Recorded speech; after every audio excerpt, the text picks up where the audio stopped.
When it comes to smart homes, one of the standout features really is being able to control everything remotely, as well as using your voice to control your home, which is, kind of cool. First thing my parents asked me when I told them I was going to be reviewing smart home gadgets was, "Can I check up on my house when I'm gone?"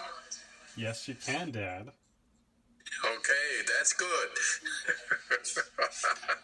If you feel as strongly about remote access as I do, then again, Apple Home is going to be the better smart home platform. And again, Google Home sits at the bottom of this comparison. Again. However, when it comes to just voice control, I personally prefer Alexa over Siri, but that's just me. This is the last part of my 4-part ultimate Apple Home, Google Home, and Amazon Alexa comparison. If you want to watch the other 3, the links are in the description section below, or you could start at the beginning and watch the very long version where I just link everything together in just one giant video. In that longer video, I do talk about the fundamental problem that I see with all these smart home products and gadgets. So if that is of interest to you, do check that out. If you're wondering why we're doing this at Smart Home Reviews, we base everything we do on actual usage, and we only do this to answer the question, how do I get the most out of my home? And basically, this video is just me sharing with you what I've discovered. Now, I'm going to sound like a broken record because remote access, again, goes to the Apple Home. If you set up an Apple Home with an Apple TV or an iPad, everything runs through iCloud and you access your home outside of your home like you would do in your home. With Apple Home, you can see the status of all your devices with one app. You don't get this with any other platform. With Amazon Alexa, you basically tell the AI to turn appliances on and off, but it can't handle queries about the status of appliances. You still have to use the manufacturer's app. For me, the most awkward part of remotely accessing my Amazon smart home is opening the Amazon shopping app in order to use Alexa. I can't use Alexa in my Amazon Alexa app.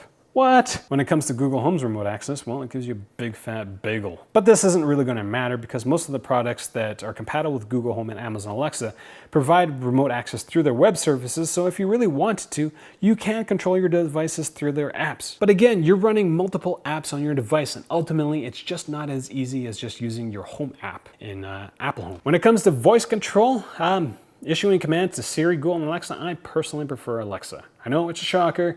It's a category that Apple doesn't come out on top, but this is a very personal thing. If you're unfamiliar to use Apple Home, you just say, "Hey Siri." For Alexa, it's just Alexa. And for Google Home, you have to say, "Okay Google." I will add that if you're using anything other than English, Siri is going to be a clear winner, but English is my first language despite, my physical appearance. So with all that out of the way, I prefer Alexa because it feels like I'm giving a command to Alexa. When I'm talking to Monty and I'm commanding him, I have to tell him, "Monty, down." "Monty, sit." My tone is very authoritative. And so when it comes to controlling my smart home, that's the same tone that I have. Alexa, turn on the smart lights. Alexa, turn on the dehumidifier, right?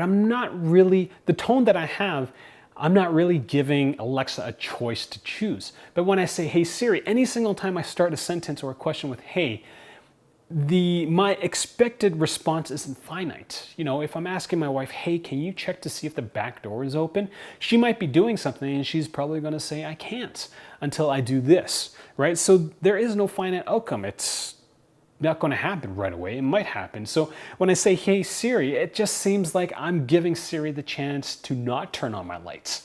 And the worst part is when I get frustrated and I have screamed, I have yelled my lungs out at every one of these platforms, is that screaming Alexa is way easier to get out of my head, out of my mouth, than screaming, "Hey Siri, hey Siri, hey Siri." It just gets annoying using Siri after a while because you have to say, "Hey, hey."